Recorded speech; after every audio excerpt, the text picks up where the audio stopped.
Welcome to the 2021 Bevan series. This is the 9th of our 10 seminars this year.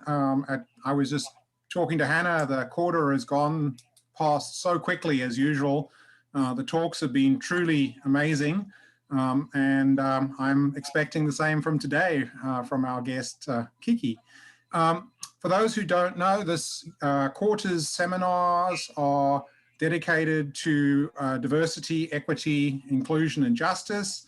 A sequence of seminars and themes that were initially identified by a group of graduate students, and then with input from the entire community, this led us to the sequence of 10 seminars. The previous 8 have been very specific. As we move towards the end of the quarter, we're now going to delve far more into fisheries and eventually into SAFs with next week's seminar. Before I hand over to Hannah, I do want to do a land acknowledgement.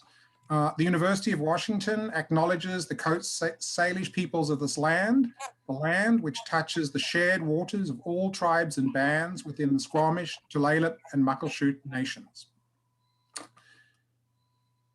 Hannah Bassett, who has been our TA throughout the quarter, is going to be introducing our speaker today. Most of you know Hannah, but if you don't, she is a PhD student in Ray Hilborn's lab.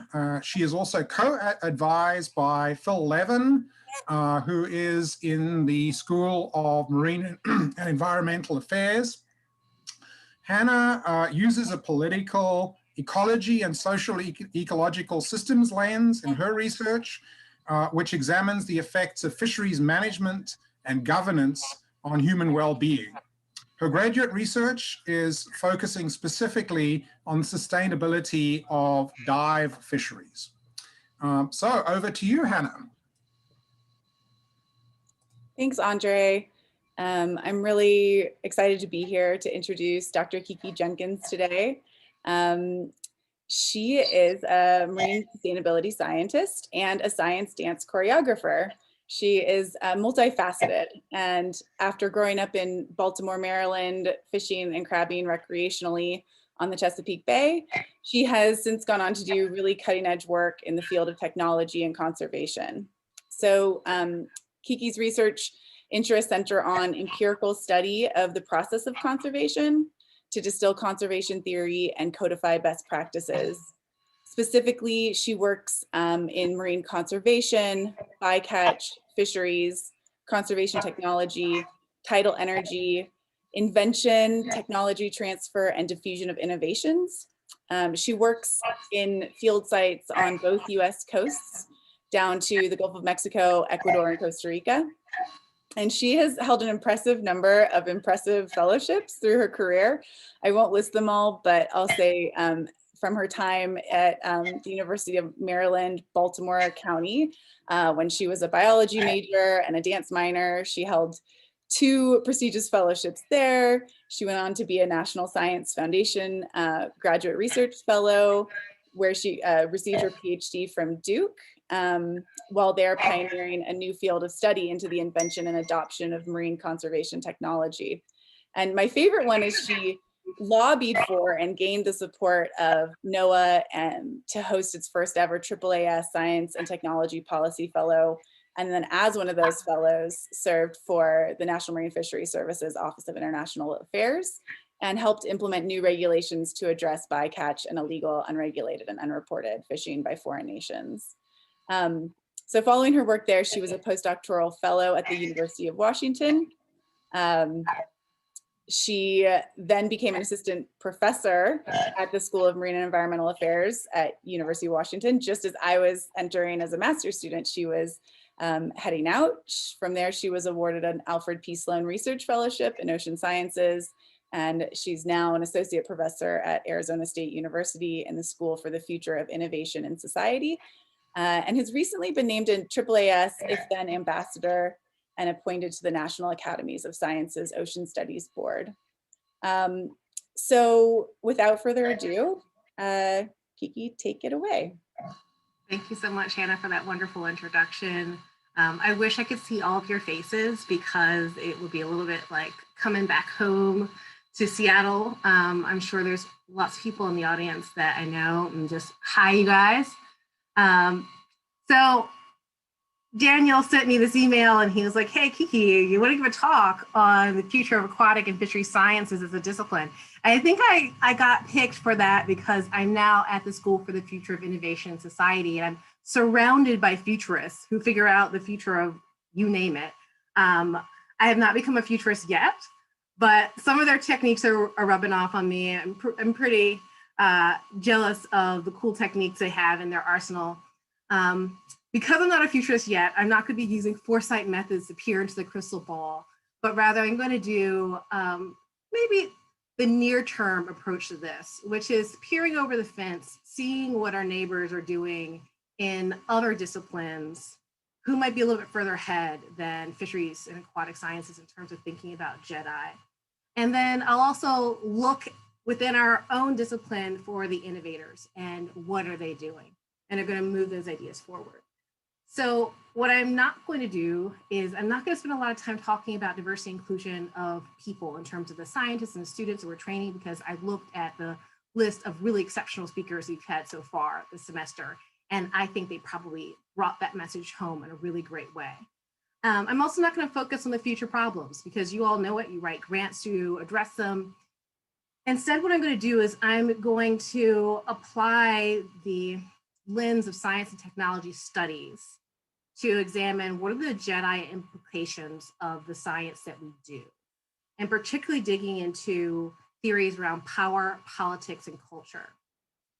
In the talk, I'm going to focus on technology because it's what I do. I do conservation technology, but technology always goes hand in hand with science. It's science and technology for a reason. If you do science, you're using technology. If you make technology, you're using science. And so, even though I'm talking about technology, you can fill in the blank with the science. And I'm going to try to focus on an actionable future. So borrowing from this knowledge of the things that are already established in the other fields to what aquatic and fishery sciences can begin to do, what's beginning to emerge, and that we can push forward in a concerted way. So with that, I'm going to just jump right in.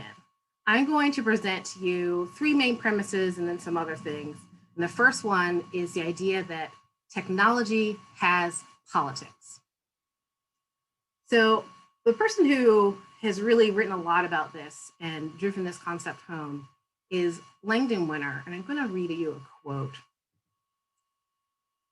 He wrote, "The issues that divide or unite people in society are settled not only in the institutions and practices of politics proper, but also, and less obviously, in tangible arrangements of steel and concrete, wires and semiconductors, nuts and bolts." So, reflecting on that, I want to introduce you to somebody. This is Robert Moses. Robert Moses is a man that Langdon Winter writes about and uses as a case study to support his ideas. Robert Moses was known as the master builder of New York City. From the 1920s to 1970s, he's responsible for much of the infrastructure, the buildings, the transportation systems that make New York what we know of it today. And the crowning jewel, one of his crowning jewels, was Jones Beach. I could have shown you a picture of Jones Beach. I like this much better. Jones Beach was such the happening place, I guess. They made a movie about it. And yes, that is Ronald Reagan back when he was an actor in this movie. So Robert Moses wanted to protect his crowning jewel, this thing that he loved so much, that he thought represented the work that he had done. And he built something that resulted in this. He built overpasses in Long Island that were at max about 9 feet tall. Some of them are as short as 7.5 feet. The reason why Robert Moses did this is because Robert Moses was racially prejudiced. He was biased along lines of social class. And his crowning jewel, Jones Beach, was something that he wanted to reserve for the wealthy and what he called the comfortable middle class, people who could afford cars and could drive to the beach. And anyone who was poor enough, and in that time and still to this day, brown and black enough to need to ride a bus, he did not want coming to his beach, and built these mammoth structures. I mean, if you look at these, there's pictures of this solid, beautiful rock. They keep buses and tractor trailers out of Long Island and away from his beautiful beach. This was something that he literally built into the infrastructure of New York. 200 overpasses have his racist and classist views embedded in them. If we look at beach management and beach policy, we have had a long-standing tradition of segregation and racism on beaches. Even when I was a kid, there was just certain beaches that we didn't go to. Technically, they were segregated, but we would drive to other states because we knew that certain areas of Maryland were known as being very racist. And it was quite an effort to integrate these spaces. The fact that these spaces were for certain people and not for others were then codified in our law. And the fact that Black and brown people literally could not walk up and touch sand and touch ocean water is integral to how our nation has dealt with access to the ocean. And we're still doing this today. So this is a public beach access. If you get certain federal funds, maybe to prevent beach erosion, you have to have public beach accesses. But a lot of times the folks who live on the beach and want to make sure their beach stays big and white and pretty and long don't want the public there. And so while there's an access, there's also this no parking sign. And there may be no parking anywhere near that access. And if you were to park there, as you can see, you'll be towed away.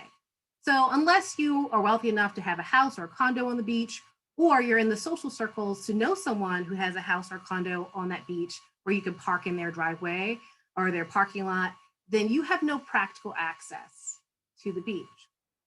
All these things were politics embedded into the policies of how we manage the coast. It's intentional, and it was malicious to some level. But it's not always intentional, it's not always malicious. Here is a picture of something that we would have seen every day in this country before the Americans with Disabilities Act.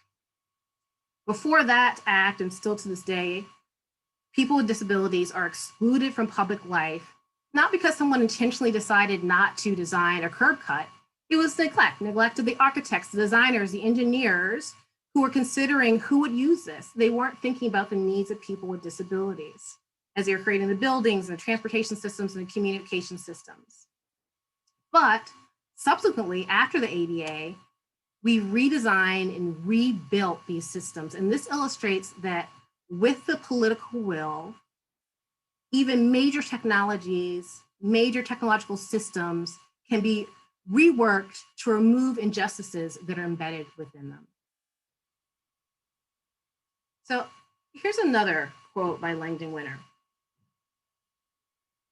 If our moral and political language for evaluating technology includes other categories, only categories having to do with tools and uses, if it does not include attention to the meaning of the designs and the arrangements of our artifacts, then we will be blinded to much that is intellectually and practically crucial. This idea of how we evaluate technologies. So an example of this, taking these ideas of embedding politics into technologies, I'm going to take you into my work. So these are circle hooks. Well, the one on the left is a circle hook. And they're used to reduce the bycatch of sea turtles and longlines. When these were created, the engineers who were thinking about it were thinking about the ocean environment that it would have to withstand, the uses and abuses going through gear retrieval systems. And so they decided to make it out of stainless steel. Makes a lot of sense. Ocean water is corrosive, stainless steel is impermeable to that, and there's going to be a longevity of this hook if you make it out of stainless steel. They didn't think about what stainless steel means politically in places other than the US. And so when there was an initiative to have circle hooks adopted in fisheries throughout Latin America, things kind of blew up a little bit. There was an unanticipated consequence that could have maybe been anticipated of the fact that steel has politics. We've seen the politics of steel in this past presidential administration. And so in Ecuador, that has no steel industry, they don't produce their own steel. There are steel tariffs on the importation of steel and steel products. And so something that would be relatively affordable here in the US was many more times more expensive in Ecuador. And the process of obtaining them was very difficult because the gear suppliers would have to buy this product in bulk. And it just priced it outside of what the gear suppliers could afford and what the fishers in local fishing towns could afford. Now, in looking at that, if we had that moral and political language for evaluating technologies that Winner talked about, we could have anticipated, this is made out of steel. Maybe while we're engineering the device, we could think about what's the trade-off of not having something corrosive, but having it be, not having something impermeable to corrosion, but having it be affordable. Or when you're designing the technological system to introduce and promote the adoption of this technology into a country, might we take a step back away from just opinion leaders and highliners and who you're approaching to thinking about the suppliers and how will they get it, and realize at the same time, if not before, we need to be entering negotiations with the government of Ecuador to try to get an exemption for circle hooks to the tariffs that they would face. That eventually was done, but the timing was such that by the time that came along, once people realized that was a problem, that initial excitement and all the work of promoting that device of the circle hooks had waned. So technologies have politics. Marine conservation technologies have politics. I want to revisit this quote because I said at the beginning, anything that I say about technologies, you can very easily slide science into it. And I want to show you that. I took liberties with this quote from Winner. I'll read it again. If our moral and political language for evaluating science includes only categories having to do with findings and validity, if it does not include attention to the meaning of the research designs and the context of our science, then we will be blinded to much that is intellectually and practically crucial. To my ears, that rings just as true, and I hope that that rings just as true to your ears as well. So the next point I want to make is that technology has power. And we're in the midst of the quote zone right now. Here is a quote by Sheila Jasanoff, one of the great luminaries, great current thinkers in science and technology studies. She says, new and emerging technologies redraw the boundaries between self and other and nature and artifice. Technological inventions penetrate our bodies, our minds, our social interactions, altering how we relate to others, both human and non-human. In all its guises, actual or aspirational, technology functions as an instrument of governance, rules us as much as laws do. And in writing about this, she uses the example of a stoplight. And she talks about a stoplight that was used to be not there outside of her office in Harvard, and she could just kind of time when to cross the street, and she would cross the street using her own judgment about when to go. And at some point, they decided to put a stoplight there, and suddenly her decision was governed by that. It wasn't her judgment anymore. It was a judgment of the city planners who decided the cycling of that light. And I would add to that idea of the power that technology can have over us, things like traffic cameras that you see here that can decide if you're speeding, if you've ran a red light, and next thing you know, a ticket shows up in the mail. And you think, well, that's not a bad thing. Maybe people will slow down. But let's think deeper about the implications of that.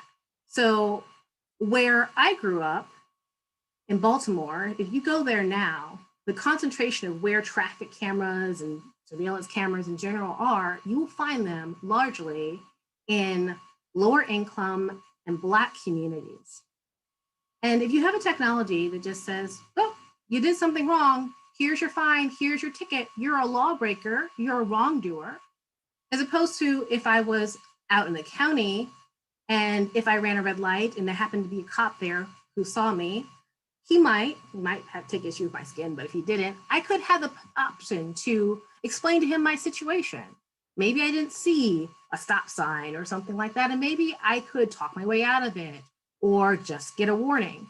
But if you've ever gotten a ticket in the mail, have you ever had it just be a warning? So that option, that privilege of being able to explain your situation is not as evident for brown people in the city. Okay, so you say to me, Kiki, yeah, what does that have to do with aquatic and fishery sciences? Well, let's go here. Let's go to the idea of autonomous vessels to police marine protected areas. So these are currently in development. These vessels use artificial intelligence to patrol MPAs.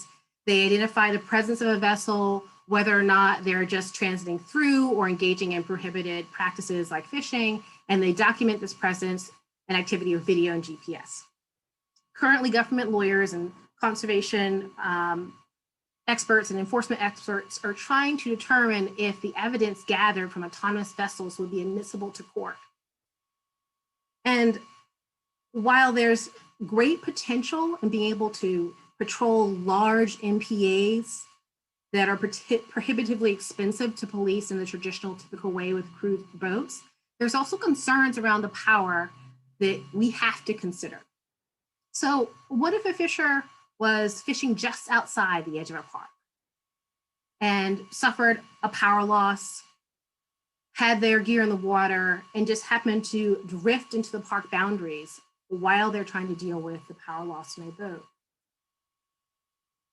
In California, just having your gear in the water while you're inside of the MPA is grounds for potential prosecution. So like that traffic camera example, where if there's no one there to explain your case to, how do you explain to an autonomous vessel, hey, I just lost power. It was not my intent to be in here. I would have pulled my gear, but I can't, I have no power. And that is something to consider. And then we have to think more broadly, outside of the context of the US or other developed countries that might decide to employ this technology. Because autonomous vessels have the potential to increase the wealth and power divide, worsening disparities in access to resources and opportunities.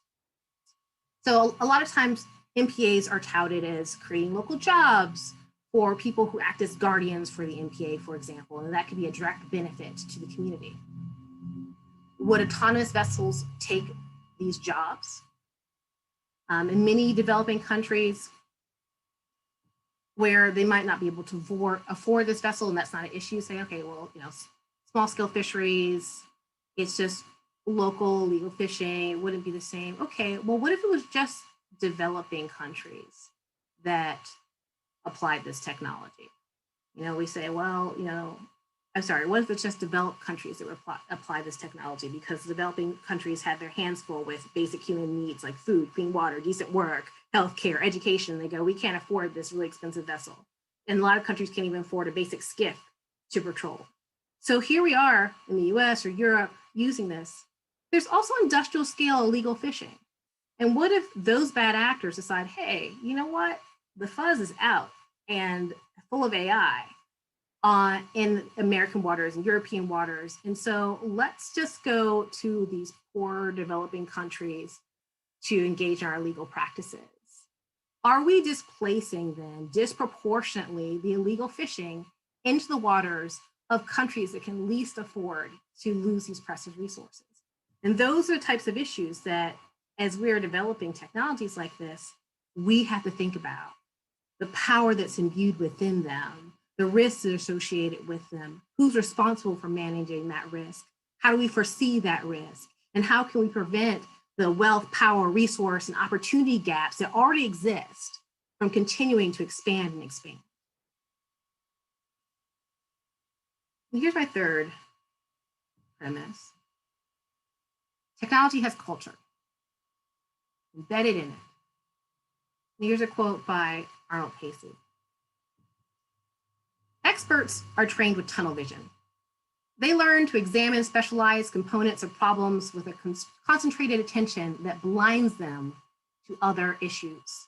Problems become narrowly technical questions with many components of organization and use forgotten. So a machine designed in response to the values of one culture needed a great deal of effort to suit the purposes of another. And Pacey supports this idea with the example of snowmobiles, and particularly the rise and boom of snowmobiles in 1970. This is literally a picture from then. And I love this picture because of all that it expresses. Here you have two people, they're both white. You have a woman with her long flowing hair, no hat on her head. Her coat's not zipped up. These very nice white pants that don't look like they would keep anyone warm. And it's clear that they're just out for, who knows, 15 minutes of fun, a half an hour before they get cold and want to go inside and have a hot chocolate or coffee or whatever they're going to have. And this was who this snowmobile was designed for. And they bought 1 million of them. And they used them for fun and games. And if something broke, they would just like take it to a mechanic, and maybe they would miss playing around for a couple of weekends, but it was no big deal. But this technology, people recognized in another location, had a lot of potential value. So people who are living in colder climes, making their living, working and surviving in colder climes, went, this machine could be really valuable to us. But it was a machine that was built for playing by wealthy people who could afford to have someone else fix it. And so suddenly the people here needed to re-engineer the snowmobile. They needed to be able to carry fuel with them, which wasn't a consideration if you're out with no hat on your head and barely any pants on. Sorry, that was terrible. And you needed to be able to repair that yourself if things broke, which means you need a place for the tools. You need it to be able to be a work vehicle so that it needs to be able to haul something. It needs to be able to bring back what you've hunted or what you've gathered or what you've bought from a trip that was a gross purchase trip. You need to be able to keep them functional in extreme cold. So even though it was a snowmobile, the initial ones weren't built to handle extreme temperatures. And so they actually had to create houses and shelter just for these. The culture of the designers and who it was intended for was so deeply embedded that this device had to be completely re-engineered to be used in these colder climates and to be used as a device for work and survival. So I know that there are a number of you who work in polar examples. For those of us who don't, then okay, let's take this back to the water again. This is a picture of a Vietnamese shrimper shrimping in the Gulf of Mexico. There are a lot of issues around race and access and power and privilege and equality and justice in the fishery, and particularly around Vietnamese fishers and shrimpers. I won't go into that deep history, but there's one part that I'll talk about.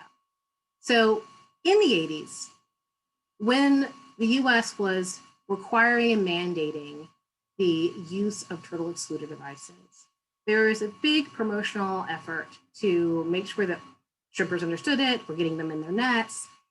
And there's a whole community of Vietnamese shrimpers who were relocated refugees from Vietnam following the Vietnam War. The extension agents at the time and in that area weren't deeply engaged in that community. So they had a couple of folks they knew, and they're like, okay, well, seems like they all live together in the same area and they fish together. So we're going to tell like the one or two guys we know, and I guess they'll just spread the word because, you know, they're a collective society and that's what's going to happen. And that didn't happen. And the word wasn't spread, and they weren't using these devices. And someone said, oh, well, maybe it's because we need to put the literature into their own language. Let's get some Vietnamese literature together. That took years to get to that point of just putting it into their language. And that still wasn't the ticket. And a friend and colleague of mine, Gary Graham, who's a Texas Sea Grant agent, was thinking about this issue and was thinking about, he realized there was this myth that somehow they were all connected together. And he said, well, they're clearly not. They're not just going to spread the word. So how do I get the community together to explain about this device and what the laws are and make sure they have the knowledge they need to install them correctly? And he hit upon the idea of the local priest. The church was the one place where everyone in the community gathered together. And so he talked to the priest, and the priest said to them all, okay, all the families, because they were family units, come to the church. We're going to talk to this guy from Texas Sea Grant. And that was a pivotal switch. What needed to happen was that the technological system that supported the promotion and adoption of that technology had embedded within it this cultural idea of how you spread the news. And then when we tried to apply it to another, we did things like, oh, we just need to translate it into their language. No, because your culture is still embedded in it. And in fact, it needs to be reshaped with an awareness of what the other culture is. Not an assumption or a caricature, but actual awareness that came from observation and time and thoughtfulness. So I'm going to make something a little interactive because I've been talking now for 25 minutes. So this is a beach scene. I'm curious, how many of you feel drawn to the water, like the water, love the water, like to go fishing, diving, walking on it, swimming in it? Just raise your hand in the attendees list if that's you. There's something about the ocean or rivers that is your ticket, like it's your thing, it's your jam. So we're at 34, 40, the numbers are just going up and up and up. Yeah, you guys keep doing that. See where we go. So we have over half the audience said yes. And here's the thing. I could predict that. I could predict that because you're doing what you do. You are listening to this webinar about aquatic and fishery sciences. You are at SAFS or you are at SMEA, doing this research, studying this topic. This was an exercise to show that our motivations for doing our science are not neutral. We have this mythology in our zeitgeist that we're neutral, that we're objective, that our preferences don't influence our work. They do, because we're doing the work. We're doing this work. And I would say that at best, the concept of objectivity is an ideal. At its worst, it's a myth. And to many of you or some of you, what I'm saying is not new. You already know this. Maybe you already accepted this. Maybe you're even doing your practice of your science in acknowledgement in light of this. But as a discipline, we barely even started. We have to recognize where we are situated in the system and really own it. Because where we are situated affects our perception of everyone else who's situated around us. And we need to understand this because as scientists, our choices matter. So I'm going to tell you a story This is from the work of one of my colleagues at ASU. He does something called social technical integration research, where he embeds humanists and social scientists into the labs of, in this case, it was a nanotechnology lab. And they have these regular conversations about all the little choices they're making throughout the day of doing research to see if there's other ways. So as this particular story goes, there was a postdoc who was working on trying to develop some nanoparticle. Nanotech is like not a walk in the park. The spacesuit is for real. These are particles that have properties that nature has never seen before, and we don't mess around and play with them, right? And so this postdoc was trying to kind of get this particle, couldn't quite make it happen. His PI was losing faith in that line of work and was basically saying, you have another week or two, and then we need to switch angles. And the postdoc had one idea, one last kind of Hail Mary. And so to do that required a certain reagent that he hadn't been using. While talking to the humanist asked, well, tell me about this reagent. And he's like telling him about it and reveals that it's a carcinogen.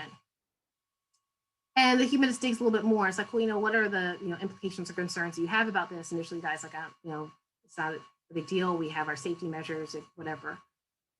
But they got him to start thinking about, okay, well, what if you're successful? You create a nanoparticle that then is translated into a commercial product and then becomes something that's embedded into commercial products. If you've been successful with this protocol that involves a carcinogen, when it comes to commercialization, are they going to try to like re-engineer it and engineer it out? Probably not. Like, this is what works. This is what's moving forward. And so the humanist said, do you have any other options? Like, is there another reagent? He's like, well, there's one, but it's really hard to get your hands on. We don't have it here. I don't know anyone at this university does, or even around the area. Like, you can't get your hands on this reagent. And he kept pushing the humanist, kept pushing the nanoscientist. And then finally he was like, well, there might be this lab in Europe that has it, but I don't have time to wait for them to send this reagent from Europe. It's really involved, it's in the reagent. And my PI is giving me 2 weeks. Now here's the thing, right? The pressures of our day-to-day science and what that does to our ideals and how we operate and what really matters and what our priorities and our values are. That's what's being encoded right now into this technology, right? Is the PI's timeline is being encoded. But the humanist keeps pushing, and finally he goes, well, I don't know. I'll at least email the people in Europe and see what they say. They were like, yeah, we do have it. And in fact, someone from our lab is flying out there just next week. We'll bring it with us. He got his hands on the reagent. It worked. Everyone was happy. But we were this close to having a technology that had a carcinogen encoded, embedded in it, when we had a better choice if we had spent the time to think it through, as this humanist helped this nanotechnologist to do. So our choices matter. And I would say that our choices especially matter if you are in environmental science, fishery science, aquatic science. And here's why. So Jasanoff talks about the technocracy. I kind of love this picture. This actually says technocracy at the top, and then on the car it says technocracy. And she thinks it's a myth, and largely I think that is true, that it's not. But we have created a special place in the United States for environmental fisheries and aquatic sciences, where we've included into our laws this concept of the best available science.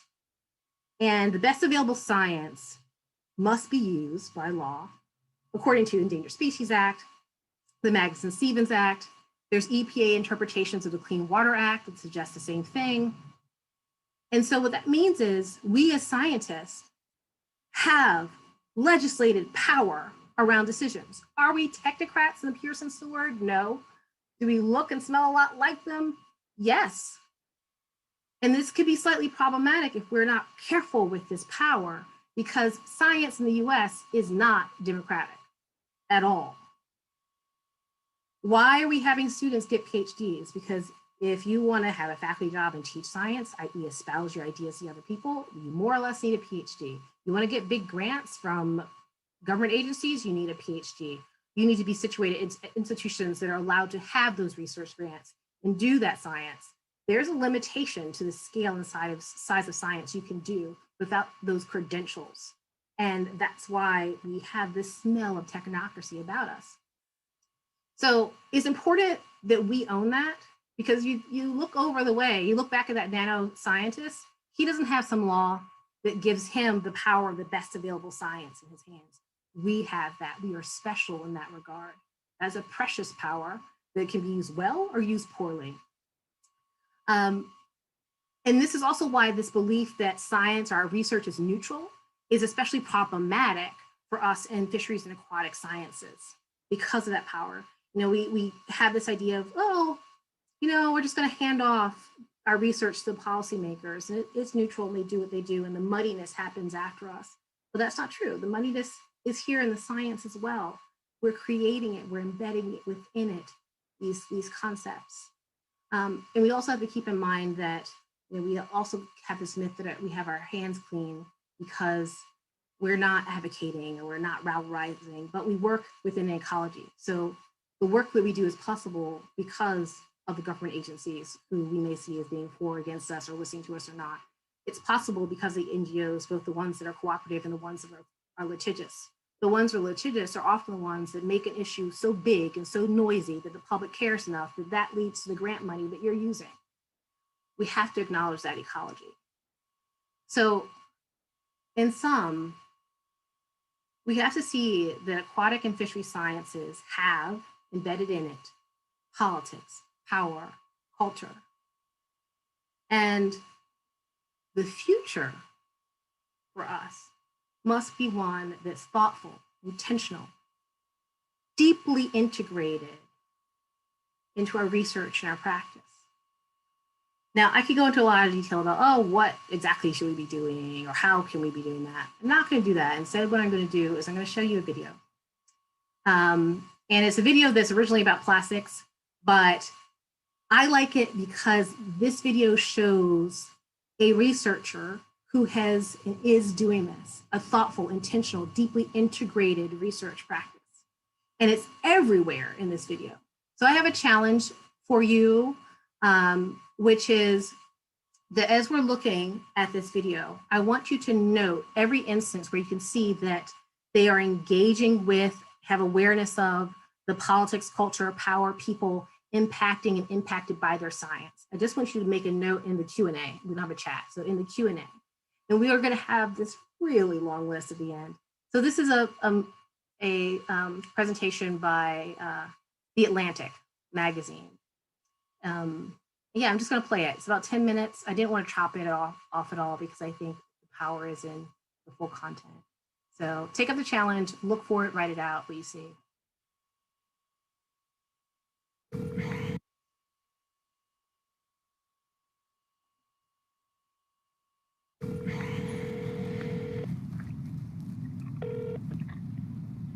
Hello? Hey, Rick, it's Max. Hey, Max. Oh, is it 4:40 already? I don't know. It's 5. No, we're a little bit early. We're half an hour early. Is that okay? You're starting now? Yep.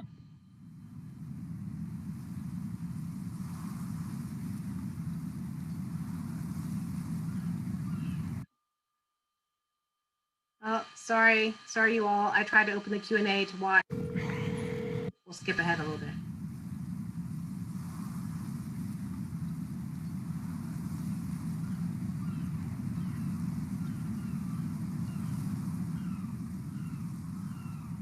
We are talking, and this is being filmed on, the traditional ancestral lands of the Beothuk and the Mi'kmaq. This university and this lab also works in the larger province of Newfoundland and Labrador, where we recognize the people of Nunatuxuvut, Nunatsiavut, and the Innu Nation as the ancestral people of this land.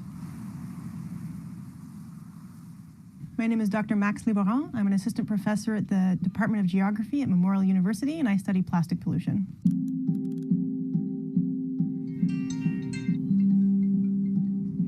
Hello, Max speaking. As far as I'm concerned, the real only mode of attack is to deal with the heavy decrease in the production of plastics, as opposed to dealing with them after they've already been created. Your consumer behaviors do not matter. not on the scale of the problem. On the scale of personal ethics, yes. But recycling has sort of skyrocketed, especially since the 70s. And if you look at the graph I brought, recycling skyrocketing resulted in nothing, no impact on the scale of plastic production whatsoever. We can do all we want at end of pipe, and in some cases that's very necessary, but really it's the cessation of production that'll make the big scale changes. Is it correct to think that recycling doesn't really represent a solution to the problem of single-use plastic? Absolutely. Recycling is like a Band-Aid on gangrene. Thank you for that insight. I mean, what do you think the Canadian government should be doing more broadly about that challenge? If I was king of Canada, it would be to remove subsidies from oil. So all plastics start as organic matter in prehistoric eras, usually under the ocean, pressed down, right? That's where oil, natural gas comes from. So that's the very first birthplace. And a lot of the extraction of that, those legacies are plastic legacies as well. After that process from crude oil or natural gas into plastic, it moves usually into consumer items, but of course, if you skip to the end, eventually it'll end up in the ocean where it's shredded almost immediately into microplastics. What I do is I poke around in different environments, surface of water, under the water, and increasingly in food webs, and I look for very small plastics so I can report back what types, what amounts, how they relate to the rest of the world, and what we should be concerned about in this province. A lot of the science, the vast majority of pollution science, is about locating the threshold of pollution where harm doesn't occur, and then you let industry pollute up to that level, and then on you go. And so I really want to inject a type of output, regardless of what people know about this lab, that does not reproduce the violence of threshold limits and allowable limits of harm.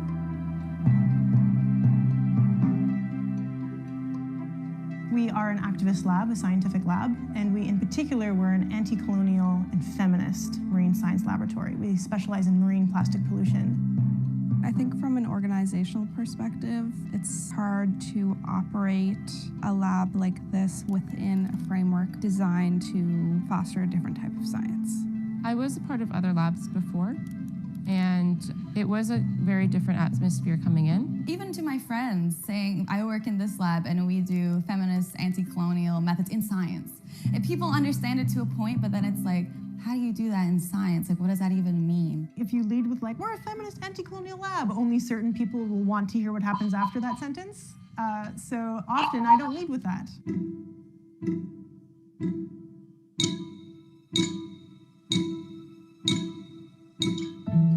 There's certain very fundamental elements about a colonial knowledge pursuit in general, and certainly applies to science, maybe in a way more intensely than almost any other field. And one is that there's a universality to it. Like when you discover something scientifically, it applies to anything, anywhere.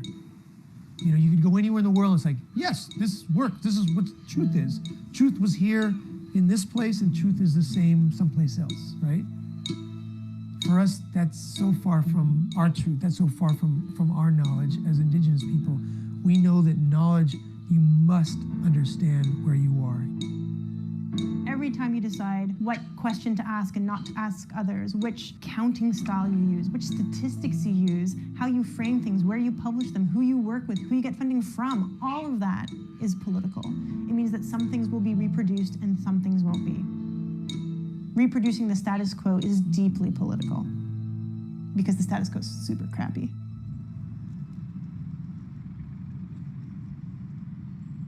Max is my goddaughter, my beloved goddaughter. The most important thing is that she is taking the most essential, the most central values and knowledge of us as Indigenous people, and she's applying that into the work she's doing in the lab on a very day-to-day basis, not a theoretical basis.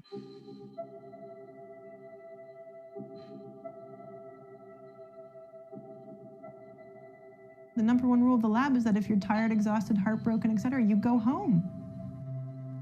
It's also really important that we do a consensus, so everyone has to agree. And also, we don't privatize anything. A lot of my research involves making what is usually called citizen science, but might also be called anti-colonial tools for monitoring plastics.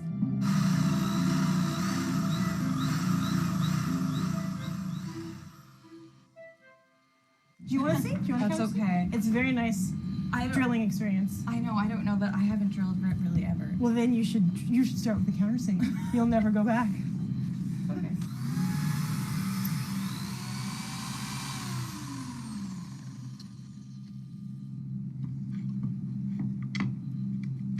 Pretty good to me. Awesome. All right. Cool. Did these fit? Oh, yes. Oh, yes. You are so beautiful. So there's a few different scientific instruments we've made.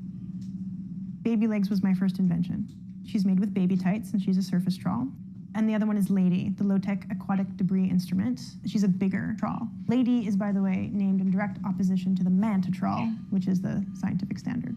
Manta trawl costs $3,500. Lady costs $500. Baby legs is about $12. So those are equitable tools. They were built so that rural folks in Newfoundland who don't have grants or institutions or reliable electricity can build them.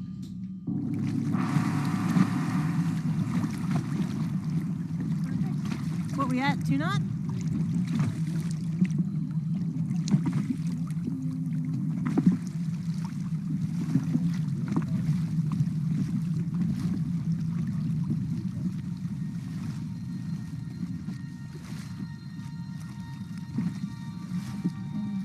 Don't want it under the boat. Good. All right, it's out.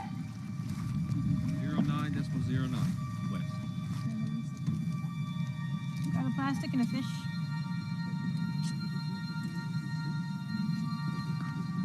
So it's this little yellow piece right there.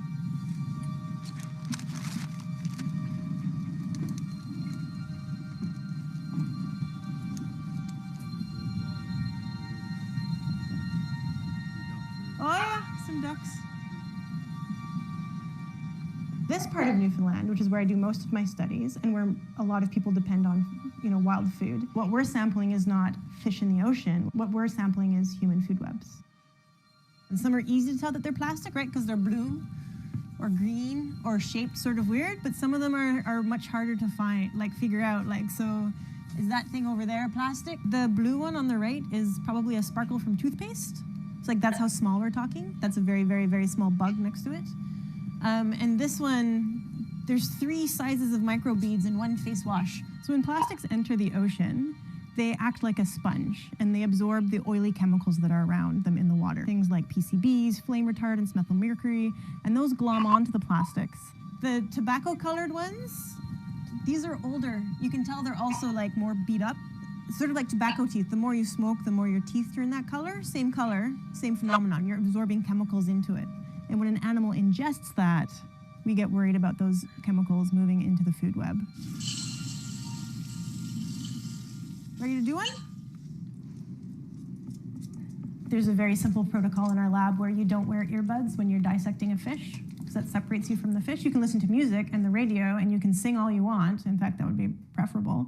But you don't get to be separate from the relation that you're dissecting. It assumes you're not better than the fish. It means you're respecting the fish for what it's doing, for your research, the value it's adding. It's your relation. That's the core. That's the core of who we are as a people, to be relational.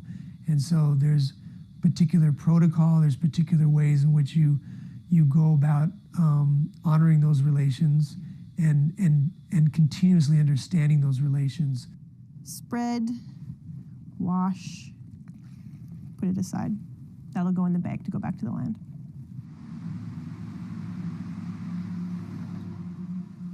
You ready for us? Yeah. And where are you again? We're in a place called Petty Harbor, which is this fishing village about 20 minutes away from St. John's. And we thought it was a good place because there's already a well-developed gut economy here where fishermen, including commercial fishermen who have a lot of guts, throw their guts into the water all the time. So I feel like part of what we're doing too is tossing a fish in a dumpster, incinerating it is a severing of ties in a certain way and a lack of acknowledgement. Well, this is sort of the acknowledgement of what's sacred, and what's sacred is how we're all connected. So my impulse is to go to the edge of the water with so I laid down tobacco. I don't burn anything usually when for hunting stuff. But we could smudge, we could take all the medicines down and use all of them and say some nice things to the fish in the water, which might be your job, Rick, because you're the best at that. And Yeah, how's that sound?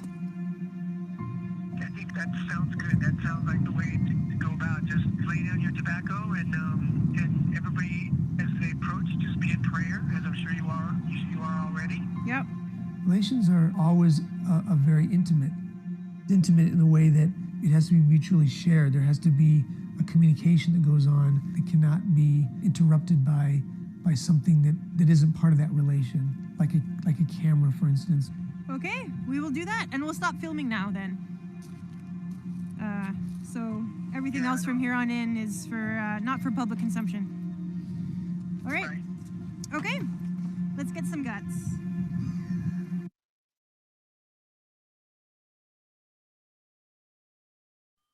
That was the end of it. I realized I'm almost 5 minutes over time.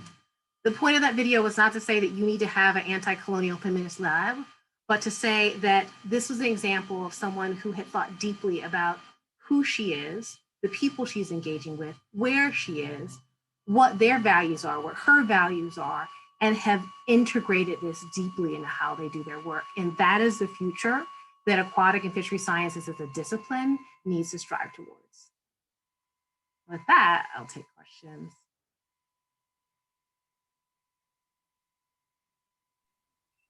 Thank you so much, Kiki. That was amazing. I wanted to answer, but I couldn't add to the Q&A, so I'm glad everyone else had it handled. As questions roll in. Oh, here we go. Okay. So Zach asks, should automated regulators like traffic cameras be removed entirely? And if not, how can they be used better? That's an interesting question. So I don't personally study traffic cameras.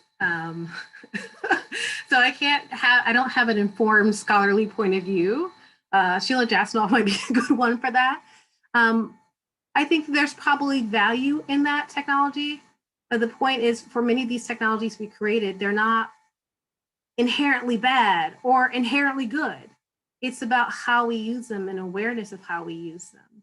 So for example, if someone who lives in a place where they don't put traffic cameras has the right to plead their case and not have it even be recorded, do we have a process for doing that? So before a ticket even shows up in the mail, might someone call you and say, hey, this happened, do you want to talk to someone? And having that opportunity, that the opportunities are the same. And those are things we can engineer into the technological system, be it for traffic cameras or for autonomous vessels and MPAs.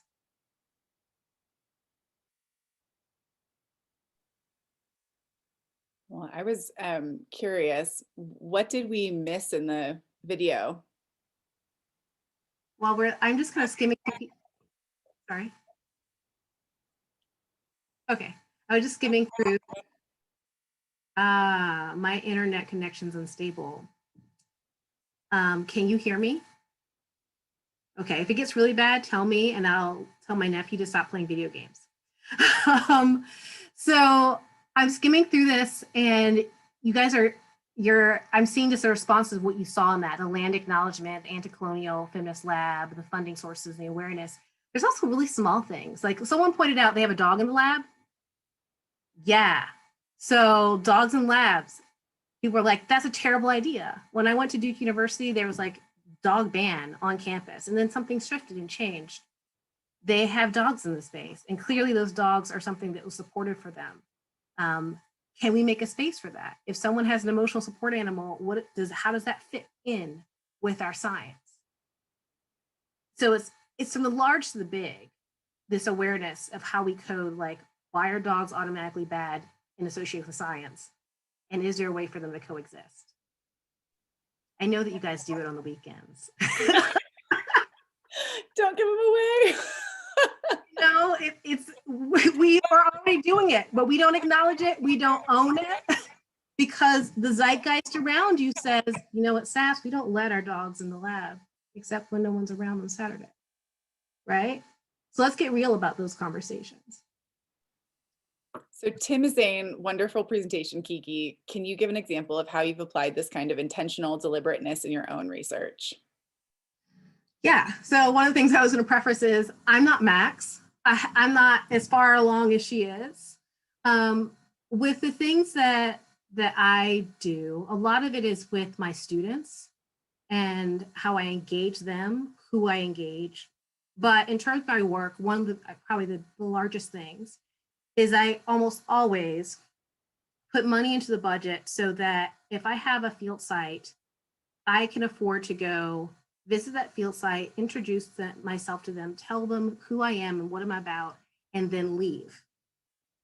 So that they have a choice of how they want to engage me, as opposed to, oh, I'm going to call in advance, do some email arrangements, and then I show up and it's on and I'm extracting data and all these things. And they're both getting to know me and make their judgments about whether or not they feel safe with me acquiring knowledge about them and their communities all at the same time, because that's a pressure situation. And I'm taking away choice and opportunity when I do that, if I were to do that. So I create that space that's weeks to even months sometimes for them to check me out, vet me, call their network, be like, is this Kiki Jenkins on the up and up? So that's one of the things that is important to me and how I operate. We talked about self-determination a lot in the undergraduate class today. And I'm curious if you have thoughts. You gave the example of the stoplight, the new stoplight kind of impeding your friend's ability to determine when to cross the street. Can you talk about the balance between self-determination and, you know, social organization or order? It's a big topic, but, you know, take it where you like. So self-determination, self-agency, self-motivation is hugely important. Hugely important, particularly for people who are in a minority space, to make progress. But we have to recognize that in the same way that we're preaching the importance of this to move forward and make progress, that it comes at a cost. That for me to have self-agency in a system that was not designed for me, a woman, me, a Black woman, costs me so much more than self-agency in a white man. And our science has not embraced that yet. Even our science around discrimination hasn't embraced that yet. So if you look at the National Academy study 2 years ago on sexual harassment in the sciences, I took part in that. I gave my story in that. And I had real issues with the research instrument that they used, because it was all about what did science lose as a result of what you endured? Did you publish less? Did you get less grants? Did you do any of these things? And I was like, no, it didn't, because I was not going to lose. I was going to win. And so the cost didn't come out of science. So if the cost came out of science, I would have lost. The cost came out of my health. It came out of my relationships. It came out of my family. The costs are real. But what science wants to acknowledge as a cost, we're not even putting in the frame yet. The National Academy of Science hasn't even put it on the frame yet. And that's problematic.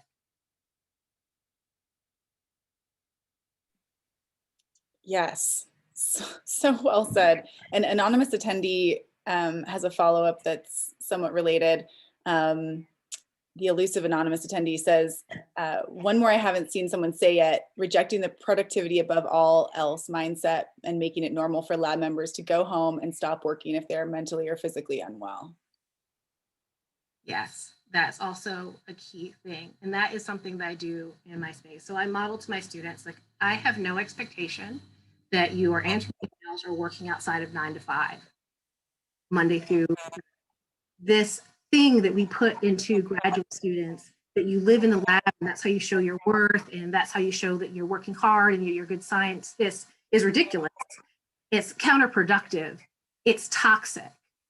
And so I demonstrate that and I say that and I support that. Just the other day with my research students, because we are not having a spring break at ASU this year, I said, hey, everyone, we're not having a spring break, but you deserve time off. So everyone has a week that's just the wild card. When you need that week, you just play it and say, this is my spring break. I'm not doing research this week.